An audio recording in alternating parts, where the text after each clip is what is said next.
Selamat hari Minggu. Tuhan Yesus memberkati. Haleluya. Haleluya, haleluya. Puji Tuhan. Shalom saudara. Ini adalah pertama kali saya ada di Sumarekon ya. Beberapa bulan lalu mungkin keliling di beberapa cabang dari Gereja Bethel ya. Ada di Kings, ada di Mekarwangi, tapi saya belum kebagian Sumarekon. Tapi minggu ini saya kebagian Sumarekon. Saya mau memperkenalkan diri saya terlebih dahulu, nama saya Marsha Manopo. Dan kami dan istri menggembalakan di GBI, di sebuah GBI di Jakarta, namanya GBI KAC. Dan kalau ada nama Manoponya selalu ada dua pertanyaan muncul buat saya. Pertama untuk generasi Z, yang kedua untuk generasi baby boomer. Kalau generasi Z pasti nanyanya siapanya Amanda Manopo. Nah itu dia saudara ya. Saya sih pengen sekali dia mengakui saya sebagai saudaranya ya. Tentu saya akan sukacita Bapak Ibu Saudara. Mudah-mudahan kami adalah saudara. Soalnya Manoponya P-nya satu. Harusnya sih saudara. Dan kalau untuk yang baby boomer, generasi baby boomer pasti bertanyanya adalah siapanya Jimmy Manopo. Dan Jimmy Manopo adalah ayah saya, papa saya. Dia dulu adalah drummer The Rollies Bapak Ibu Saudara. Dan kami berdua sekarang melayani Tuhan. Yang tadi worship leader suaranya bagus sekali ya saudara ya. Udah bagus, cantik lagi ya saudara ya. Oh Tuhan tolong. Itu beruntung yang jadi suaminya ya Bapak Ibu Saudara ya. Alias saya sendiri Bapak Ibu Saudara ya. Haleluya. Dan hari ini tema yang akan diberikan adalah iman dan kasih setia Tuhan. Katakan iman dan kasih setia Tuhan. Nah menarik sekali saudara tentang iman dan juga kasih setia Tuhan. Nah Bapak Ibu Saudara, suatu hari ada dua sahabat, dia pengen pergi naik pesawat. Waktu mereka mau naik pesawat, ya sebut aja namanya Rama dan Tono lah ya saudara ya. Waktu mereka mau pergi naik pesawat, si Rama ini panik saudara. Aduh gimana ya, dia takut naik pesawat. Gimana ya ini Ton? Takut saya. Tono mengingatkan tidak apa-apa, it's okay. Pesawat aman kok. Tapi kan ini kita nanti terbang gak tahu apa yang terjadi di sana. Angin gak tahu arahnya kemana. Nanti ada perputaran angin, aduh takut it's okay gak apa-apa. Justru pesawat itu adalah transportasi yang paling aman. Kamu tenang aja, gimana mau tenang? Pesawat tuh berat loh Ton. Saya takut nanti ada apa-apa di atas, burung nabrak atau gimana. Gak apa-apa, tenang aja. Kita cuma terbang selama 3,5 jam. Pasti akan sampai tempat tujuan. Kamu tenang aja. Nanti semua pasti dikasih tahu tentang safety-nya seperti apa. Nanti juga dapat makanan di dalam makanan. Tetap aja sih, tapi saya deg-degan. Singkat cerita mereka berdua akhirnya terbang naik pesawat. Pertanyaannya saudara, dari dua-dua ini yang takut sama yang berani. Kira-kira siapa yang sampai pada tempat tujuan? Dua-duanya saudara. Betul ya?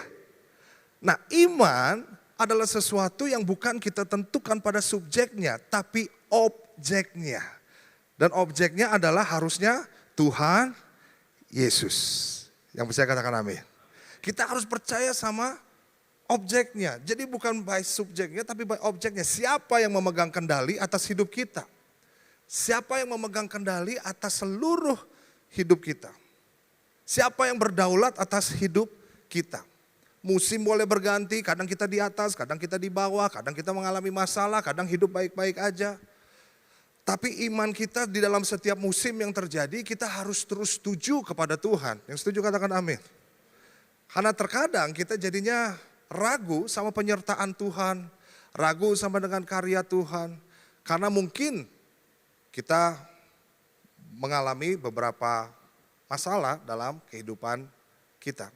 Dan masalah juga nggak mungkin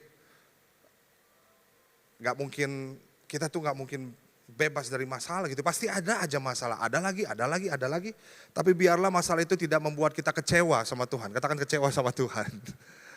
Atau marah sama Tuhan. Tapi tetap iman kita percaya bahwa kasih setia Tuhan selama-lamanya dalam hidup saya. Apapun musimku, saya tetap percaya Tuhan pegang kendali atas hidupku. Haleluya, tepuk tangan buat Tuhan kita.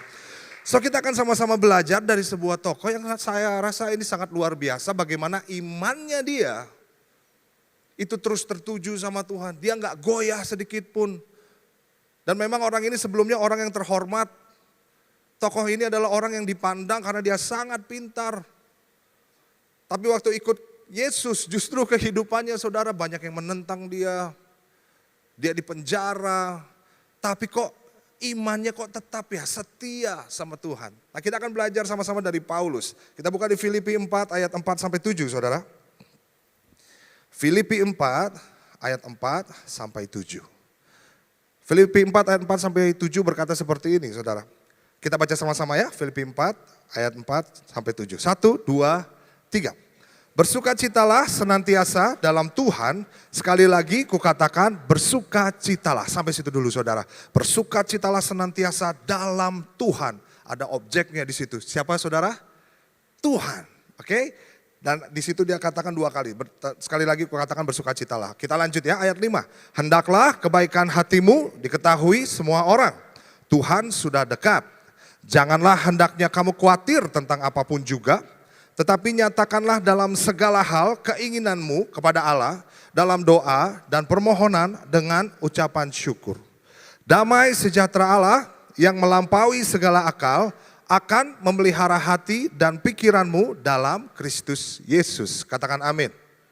Nah sekali lagi Paulus bilang bahwa bersukacitalah senantiasa dalam Tuhan. Sekali lagi aku katakan bersukacitalah. Dia memberikan pesan kepada jemaat di Filipi untuk terus bersukacita. Dan memang di dalam Filipi ini Paulus sering banget menyebutkan kata-kata sukacita, joy, damai sejahtera. Dan setelah saya lihat saudara apa yang terjadi dalam hidupnya, kenapa dia sampai menyuruh berkali-kali menulis surat kepada jemaat di Filipi untuk bersukacita saudara. Apa latar belakang di balik penulisan surat ini saudara. Dan ternyata Paulus menuliskan surat ini ketika dia ada dalam penjara saudara. Menarik ya. Dia dalam penjara, tapi dia mau bilang sama jemaat Filipi, kamu bersukacita dong. Sekali lagi ya, aku katakan bersukacita di dalam Tuhan. Dan kalau sudah ada 2 kali penekanan, saya rasa ini bukan sebuah ajakan saudara. Tapi ini adalah sebuah perintah untuk bersukacita. Bahkan di pasal-pasal sebelumnya, dia bilang, kamu jangan khawatir tentang saya nggak apa-apa. Justru saya di penjara, Injil semakin tersebar. Orang lebih banyak Injil sekarang. Dan di pasal terakhir-terakhirnya dia bilang salam ya buat jemaat yang ada di Filipi, salam semua dari saya. Biasa kalau penulisan Paulus pasti ujungnya suka ada salam-salam saudara. Salam buat ini, salam buat ini. Dan dia bilang salam ya buat semua yang ada di Filipi. Dan yang menariknya dia bilang begini, salam ya juga buat kalian dari istana. Wih keren saudara. Dia di penjara tapi istana mendengar Injil karena dia terpenjara. Keren ya saudara ya. Dan dia tetap bersukacita, imannya gak goyah sama Tuhan. Dia gak bilang, saya kan sudah melayani Tuhan. Wah, dulu saya dihormati, dulu saya dipandang. Kenapa pas saya ikut Tuhan, kok saya di penjara? Mana penyertaanmu Tuhan? Kok malah saya jadi begini nasib saya? Yang bener aja Tuhan, rugi dong. Marah mungkin, komplain, tapi enggak. Dia justru bilang bersukacita yuk. Dia tetap setia dengan imannya. Dan kita bisa melihat penjara tidak membuat dia gentar saudara. Penjara itu bisa termasuk masalah saudara. Siapa yang mau di penjara, kita gak mau semua di penjara saudara. Dan saya yakin pasti cita-cita Paulus bukan ada di penjara saudara. Setuju ya saudara ya? Gak ada orang yang di penjara, saya di penjara, puji Tuhan. Pasti akan ada sesuatu yang gak enak dan lain sebagainya. Tapi ternyata Paulus tetap bersukacita. Nah saudara bisa melihat bahwa apa yang dia alami meskipun dalam penjara tidak mengubah kasihnya kepada Tuhan. Tidak mengubah imannya kepada Tuhan. Sehingga kita bisa melihat meskipun dalam penjara, di dalam situasi yang dia tidak inginkan, sukacitanya tidak bergantung sama keadaan, tapi sukacitanya bergantung sama keberadaan Kristus di dalam hidupnya. Yang percaya katakan amin. Keberadaan Kristus itu saudara yang membuat iman kita terus percaya sama dia. Meskipun kehidupan kita silih berganti. Saya percaya kehidupan kita semua saudara pasti naik turun. Betul ya saudara ya? Gak selalu anteng lurus aja. Nah terkadang disitulah iman kita sama Tuhan diuji saudara. Apakah kita mau ikut Tuhan yang enak-enaknya aja. Atau pas yang ngalamin gak enak kita marah sama Tuhan. Yang paling kebangetan kalau misalnya udah jarang berdoa, jarang baca Alkitab, pas kena masalah nyalahin Tuhan. Nah itu di luar sana saudara. Ini kenapa Tuhan? Tapi di sini nggak ada. Di sini semua mengasihi Tuhan. Haleluya. Iya saudara.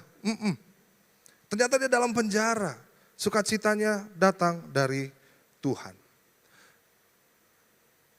Tetapi kenapa sulit sekali terkadang untuk kita bisa terus beriman sama Tuhan? Kenapa sulit sekali damai sejahtera kita tuh utuh gitu loh saudara? Karena ada 3 hal yang saya tahu dari manusia. Dia bisa kecewa sama Tuhan, gak mau pelayanan lagi, mundur dari pelayanan. Atau gak mau Tuhan-Tuhanan lagi. Atau gak mau datang ke gereja lagi. Atau gak mau ikut bikom. Ada 3 hal yang membuat iman kita tuh surut dan gak mau aktif lagi mencari Tuhan. Karena sukacita kita kendor saudara, sukacita kita hilang. Yang pertama seringkali kita terlalu banyak melihat keadaan hidup daripada keberadaan Kristus dalam hidup kita. Dan kembali lagi manusia transaksional, aduh saya udah ini, udah itu, udah ini, udah berdoa, udah puasa, udah ikut bikom, udah ikut sumarekon. Keadaannya kok begini ya? Tapi mereka lupa Yesus lahir ke dunia justru untuk hadir buat saudara dan saya menyelamatkan kita. Kita sering melihat keadaan daripada keberadaan. Itu yang membuat sukacita kita hilang. Itu yang membuat iman kita hilang. Dan yang kedua, sukacita kita dapatkan dari sumber yang salah. Paulus, dia tidak menaruh sukacitanya pada sumber yang salah. Bukan karena keadaan. Karena kalau kita lihat baca di surat-suratnya keadaannya dia di sesuatu saudara. Banyak ditentang, banyak ditolak, dipenjara, dihukum mati. Tapi sukacita dia dapatkan karena imannya kepada Kristus. Dia percaya Kristus setia. Kristus selalu ada bersama dengan dia. Memegang tangannya. Tidak pernah meninggalkan dia. Dan saya percaya itu juga yang Tuhan lakukan di dalam hidup saudara dan saya. Apapun musim saudara dan saya, dia tidak akan pernah meninggalkan saudara dan saya. Yang percaya katakan amin. Tepuk tangan boleh buat Tuhan kita Bapak Ibu Saudara. Dan yang ketiga yang terakhir terlalu banyak memikirkan hal buruk sehingga tidak bisa memikirkan hal yang baik yang Tuhan berikan. Kadang kita harus bersukacita dengan hal-hal kecil saudara. Paulus bersukacita, dia di penjara tapi Filipi 1 ayat 3 dia bilang begini, aku mengucap syukur pada Allahku setiap kali aku mengingat kamu. Wah, ini suka dipakai sama anak-anak muda single saudara ya, laki-laki ya. Untuk mendekatkan kepada target perempuannya dia. Lagi apa? Baca deh Filipi 1 ayat 3. Aku mengucap syukur pada Allahku setiap kali aku mengingat kamu. Allah saudara, biar dibilang pendekatan secara rohani dan alkitabiah. Luar biasa. Iya saudara. Tapi dia mengucap syukur meskipun dia bilang ya memang bantuan kalian gak selalu datang sih. Tapi saya mengucap syukur untuk itu. Mengucap syukur. Waktu Paulus mau dihukum mati, dia bisa mengucap syukur dengan hal kecil. Dia mengucap syukur lewat apa saudara? Kapalnya bagus sekali ya. Terima kasih dia yang nganter juga bukan orang biasa. Dia mengucap syukur akan hal-hal kecil. Mari kita belajar untuk mengucap syukur dalam hal-hal kecil saudara. Haleluya. Itu membuat iman kita tahu bahwa Tuhan gak pernah meninggalkan kita. So semuanya itu dari dalam keluar. Keberadaan Kristus yang membuat kita tenang, secure. Keberadaan Kristus yang membuat kita aman. Haleluya. Karena saya percaya hanya Injil yang memampukan kita untuk terus beriman. Meskipun keadaan kita tidak sesuai yang kita inginkan. Saya mau katakan gini, bagaimana kalau damai sejahtera yang sejati justru saudara dan saya alami ketika keadaan kita gak baik-baik aja saudara. Kalau sukacita damai sejahtera kita terima gara-gara menang lotre, lotre lagi. Kita ya biasa aja. Dapat kerjaan baru, bisnis goal, biasa aja saudara. Tapi bagaimana sukacita kita terima ketika justru keadaan lagi gak baik-baik aja. Tapi kita tetap bisa bilang terima kasih Tuhan, Engkau baik. Karena kita percaya Tuhan yang berdaulat atas hidup kita. Imannya kita taruh kepada Tuhan. Nah mari kita sama-sama belajar dari Paulus gimana caranya supaya dia kok bisa ya tetap beriman kepada Tuhan. Dan percaya sama kasih setia Tuhan. Dia ajarkan 3 hal di dalam teks ini saudara. Yang pertama di Filipi 4 ayat 6. Mari kita buka di Filipi 4 ayat 6. Tadi kita udah baca sempat kita baca. Kita baca sama-sama ya saudara ya. Ini yang pertama saudara yang dia lakukan. Dan kita bisa renungkan ini dan kita bisa praktekkan dalam hidup kita. Filipi 4 ayat 6 berkata seperti ini. Mari kita baca sama-sama. 1, 2, 3. Janganlah hendaknya kamu khawatir tentang apapun juga, tetapi nyatakanlah dalam segala hal keinginanmu kepada Allah dalam doa dan permohonan dengan ucapan syukur. Menarik saudara. Janganlah hendaknya kamu khawatir, karena kekhawatiran seringkali membuat kita tidak percaya sama Tuhan. Takut sih ya manusiawi sih saudara. Tapi hidup dalam ketakutan itu yang gak boleh. Saudara kan kalau nyebrang pasti harus takut-takut dong. Masa saya sebagai manusia gak boleh takut? Wah saudara nyebrang aja. Ada truk, ada bus juga terserah lah. Tapi kan kita gitu saudara, takut. Tapi kalau hidup dalam ketakutan itu yang gak boleh. Nah ini hidup dalam kekhawatiran juga gak bisa saudara. Artinya kita menaruh iman kita bukan pada objek yang benar. Paulus bilang, janganlah hendaknya kamu khawatir tentang apapun juga, tapi nyatakanlah segala hal, dalam segala hal. Katakan segala hal. Artinya dalam semuanya, apapun yang kamu minta, apapun yang kamu mohon sama Tuhan, nyatain aja sama Tuhan. Minta sama Tuhan, apapun itu, semuanya. Semua keinginanmu, nyatakan dalam permohonan, dalam doa dan permohonan. Jadi memang doa itu harus menjadi gaya hidup saudara dan saya, haleluya. Sama seperti WhatsApp sudah menjadi gaya hidup kita untuk chat dengan orang satu sama lain, doa harus menjadi gaya hidup kita berkomunikasi dengan Tuhan. Itu udah harus jadi bagian kita. Tapi yang sering dilupain adalah ininya saudara, ucapan syukurnya. Kadang orang berdoa itu dijadikan mantra supaya apa yang dia mau terjadi dalam hidupnya. Artinya dia menaruh imannya pada jawaban doanya, bukan sama pemberi jawaban. Karena yang menjadi objek adalah pemberi jawaban. Orang banyak kecewa karena setelah puasa, setelah berdoa, tapi Tuhan punya rencana yang lain. Dan kita tahu rencana Tuhan lebih baik daripada rencana kita. Setuju ya saudara ya? Terkadang gak terkabul saudara. Yang Tuhan jawab malah hal lain. Nah banyak orang tidak mengucap syukur, marahlah sama Tuhan. Tapi di sini tidak ada ya saudara ya. Haleluya. Saudara pernah berdoa untuk A tapi Tuhan jawabnya yang B? Shalom. Yang pernah boleh tolong angkat tangannya. Saya pernah saudara. Sampai bertanya-tanya kenapa Tuhan, why? Nah Paulus bilang ucapan syukurnya supaya iman kita tuh tetap pada objeknya. Yaitu Yesus. Bukan sama jawabannya. Karena kalau enggak itu kayak sebagai mantra gitu loh saudara. Jadi mungkin mulai hari ini kita terus berdoa dengan ucapan syukur. Tuhan tahu yang terbaik buat hidup saudara dan saya. Suatu waktu ada temannya papa saya cerita. Waktu itu papa saya juga ingin ikutan sebetulnya, sebuah proyek saudara. Tapi karena dia musisi jadi dia kasih temannya. Temannya juga pada akhirnya mencoba pitchingnya. Wah ini kayaknya udah kelihatannya pasti gol nih. Dan temennya ini ajak temennya lagi saudara. Jadi mereka berdua nih, yuk kita sama-sama deh gabung deh. Untuk kita gol di proyek ini. Mereka pitching dan lain sebagainya. Tahu gak saudara, ternyata teman papa saya ini gak keterima. Yang keterima malah teman yang diajak lagi. Wah dia sempat marah. Dia sempat gusar. Kayaknya licik nih orang nih. Kayaknya nih orang bohongin saya.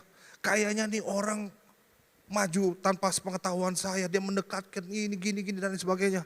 Saya nggak diajak padahal saya yang kenalin dia, marah duluan saudara. Singkat cerita proyek itu berjalan. Tapi beberapa lama kemudian, 2 tahun kemudian, papa saya cerita, kamu ingat si om ini? Ingat, kemarin baru ketemu tuh. Terus dia bilang gimana? Iya dia bilang gini, nama papa saya kan Jimmy ya, Jim. Untung loh gue gak keterima loh, kenapa? Iya temen gue itu yang keterima sampai sekarang, proyeknya dia belum dibayar-bayar. Ternyata dia masih terus diutangin loh Jim. Untung gue gak terima.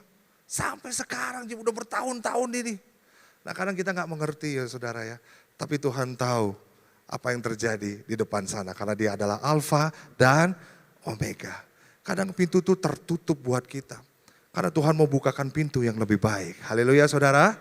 Dia tahu yang terbaik untuk saudara dan saya. Doa dan ucapan syukur. Itu yang pertama saudara. Kita berdoa, tapi jangan lupa ucapan syukurnya. Supaya ucapan syukur tuh gini loh, Tuhan biar aja deh kehendak Tuhan yang jadi. Tuhan yang berdaulat atas hidup saya. Gitu saudara. Yang mau katakan?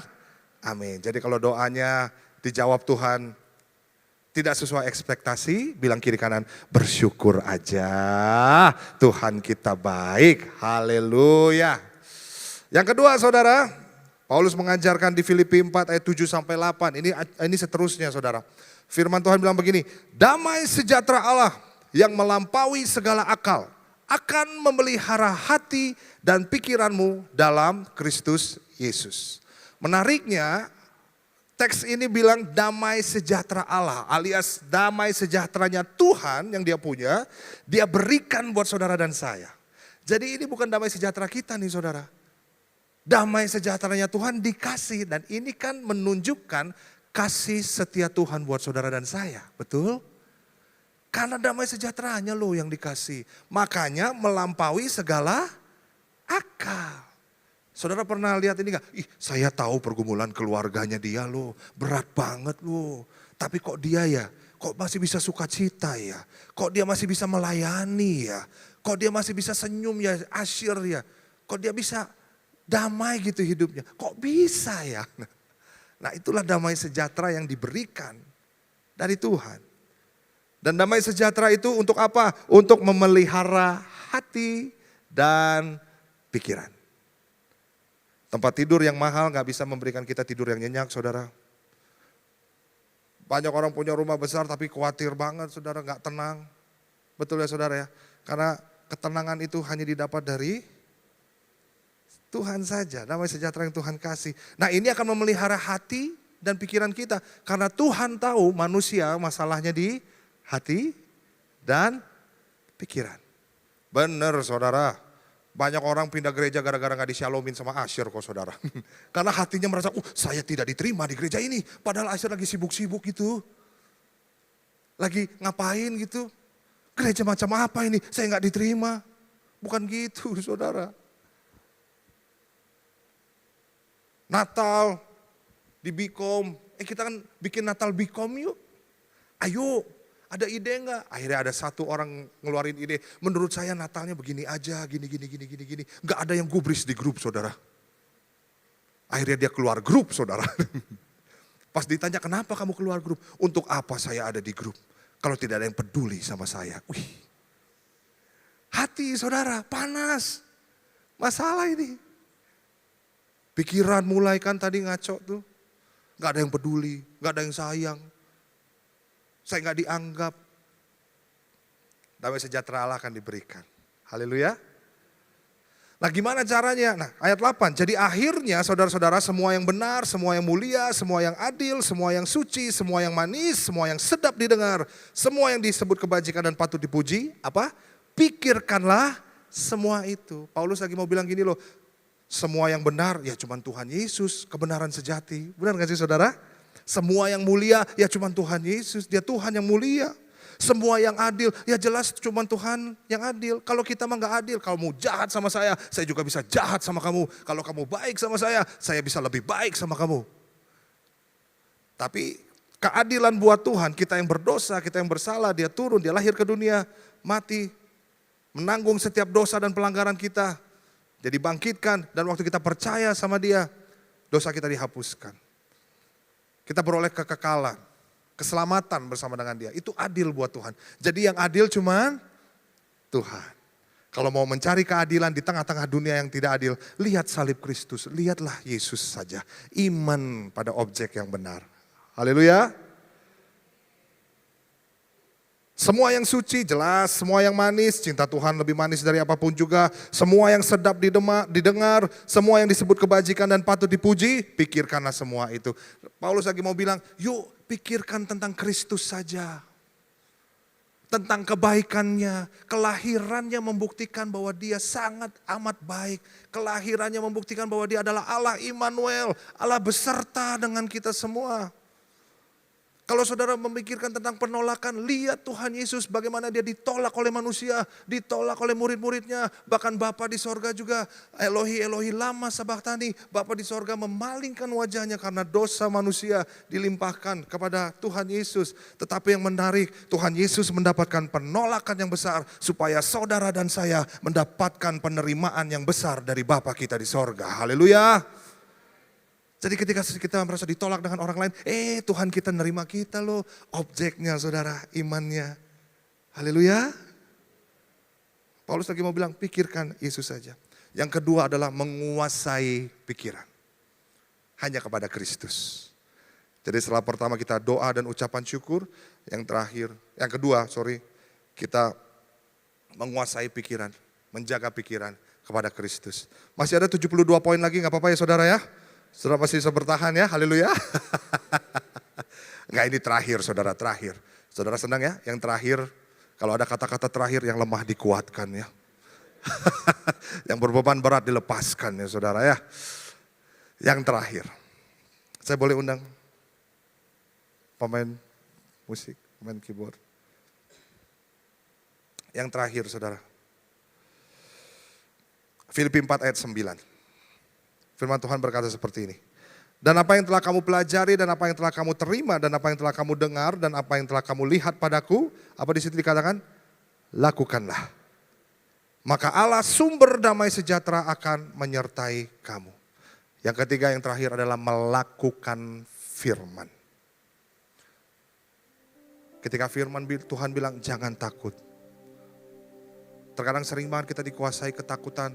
Ngomong sih gampang pastor, tapi keadaan ini loh, lihat saudara, keadaan lagi kan. Keadaan ini loh membuat saya takut, saya berdoa, saya percaya ini, doa saya ini, iman mereka ditaruh pada jawaban doanya. Bukan tentang Tuhan lagi mau ajar apa sih sama saya. Tuhan mau apa sih sama hidup saya. Ketika bilang jangan takut firman Tuhan, yuk lakukan jangan takut. Ketika firman Tuhan bilang yuk mengasihi, jangan pakai embel-embel. Entar dulu Tuhan, saya yang ditinggalkan. Saya yang diomongin dari belakang. Kenapa saya harus mengasihi dia? Ketika berbicara tentang mengampuni, tunggu dulu dia yang salah. Harusnya dia yang minta maaf dong. Orang dia yang salah kok. Tapi firman Tuhan, lakukan aja. Mengucap syukur yuk, entar dulu Tuhan. Tuhan gak ada di sepatuku sih. Padahal kalau kita lakukan firman itu adalah obatnya saudara. Sembuh kita, lega kita saudara. Tapi yang menarik tentang melakukan firman adalah ini saudara. Allah sumber damai sejahtera akan menyertai kamu. Saya undang istri saya untuk maju ke depan boleh? Haleluya. Tepuk tangan buat istri saya saudara. Cukup saudara, cukup. Jangan panjang-panjang ya, biar dia gak sombong ya saudara ya. Dekat-dekat Akiu dong.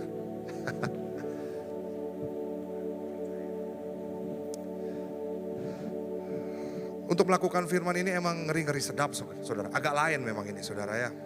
Kadang-kadang sepertinya mudah padahal sulit Tapi saudara, kita akan lihat Filipi 4 ayat 7 dan Filipi 4 ayat 9. Apa bedanya dua ayat ini? Bisa gak ya ditayangin ayat 7 dan ayat 9. Nah ayat 7 kan bilang begini. Damai sejahtera Allah yang melampaui segala akal akan memelihara hati dan pikiranmu dalam Kristus Yesus. Apa bedanya antara ayat 7 sama ayat 9? Nah ayat 9 berkata, maka Allah sumber damai sejahtera akan menyertai kamu. Apa bedanya? Ayat 7 damai sejahtera Allah yang melampaui segala akal. Dan ayat 9, maka Allah sumber damai sejahtera. Apa bedanya? Ini bedanya saudara. Ayat 7, kita lihat ayat 7 dulu ya. Nah damai sejahtera Allah yang melampaui segala akal. Ini tuh maksudnya gini saudara. Anggap aja ini damai sejahtera ya. Saya permisi dulu ya, saya buka dulu saudara. Nah inilah ayat 7 saudara. Ketika kita lagi hilang imannya, kurang percaya dan lain sebagainya. Kita khawatir dengan kehidupan. Ini ayat 7, damai sejahtera Allah yang melampaui segala akal akan memelihara hati dan pikiran. Tuhan kasih damai sejahteranya saudara. Ini ayat 7 saudara. Yang indahnya dia tutup dengan ini. Ini yang disebut kasih setia Tuhan di apapun musim saudara dan saya. Ayat 9-nya bilang begini, maka Allah sumber damai sejahtera akan menyertai kamu. Bukan hanya dia memberikan damai sejahteranya kepada saudara dan saya, tetapi ayat 9, dia sang sumber damai sejahtera juga akan menyertai saudara. Kasih setia Tuhan dalam hidup saudara dan saya. Haleluya. Pantes kok kuat ya Paulus ya. Karena dia percaya imannya kepada Tuhan, bahwa kasih setia Tuhan tidak pernah berubah dulu, sekarang, dan selama-lamanya saudara. Ada satu hamba Tuhan, Timothy Keller, dia bilang begini saudara. Pusat dasar kepastian orang Kristen bukanlah dinilai atau dihitung seberapa kuat hati kita terarah kepada Tuhan, melainkan betapa tidak tergoyahkan hati Tuhan kepada kita. Dan saya percaya hari ini mungkin kita sempat ragu, kita sempat goyah saudara. Tapi percaya ketika Tuhan suruh lakukan firman, yuk ampuni yuk, susah Tuhan, ayo kamu berjalan bersama dengan aku. Kita bisa. Aku mengasihi kamu, aku mati untuk kamu. Jangan takut ya, susah Tuhan keadaan, aku kan jalan sama kamu nih, aku bersama dengan kamu nih. Tenang aja ya, Tuhan aku berdoa kok gak dijawab-jawab ya, karena pintu itu belakangnya aduh penuh dengan kesengsaraan. Aku gak mau kamu masuk situ, mending kamu masuk sama aku ke sini yuk, ke pintu yang ini. Sih saudara, penyertaan Tuhan, kasih setia Tuhan. Makanya kita taruh iman kita pada objeknya, yaitu Yesus Kristus yang sangat mengasihi saudara dan saya. Yang mau katakan amin.